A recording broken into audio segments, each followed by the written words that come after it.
Hello, నేను లావుడ జ్యోతిష. ఈరోజు మనం ఎంతో టేస్టీగా ఉండే తోటకూర పప్పు కర్రీ ఎలా తయారు చేసుకోవాలో చూద్దాం. కర్రీ తొందరగా అయిపోతుంది, టేస్ట్ బాగుంటుంది, అలానే కంటి చూపుకి చాలా మంచిది. టాపిక్లోకి వెళ్దాం.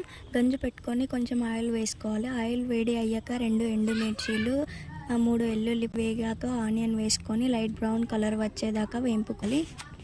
ఆయిల్లోనే పసుపు వేసుకొని కలుపుకోవాలి. నేను ఒక పావు తోటకూర తీసుకొని వాష్ చేసి కట్ చేసుకొని వేసుకున్నాను. దాంట్లో ఒక చిన్న గ్లాస్ పెసరపప్పు వేసుకొని కలుపుకోవాలి. తర్వాత ఒక చిన్న గ్లాస్ వాటర్ వేసుకొని కలుపుకొని మూత పెట్టేసుకోవాలి ఒక 5 మినిట్స్. తర్వాత నా టేస్ట్కి సరిపోయేంత 1.5 స్పూన్ కారం, 1/2 స్పూన్ సాల్ట్ వేసుకున్నాను. మీకు తగినంత తర్వాత కలుపుకొని ఒక 3 మినిట్స్ మూత పెట్టుకోవాలి.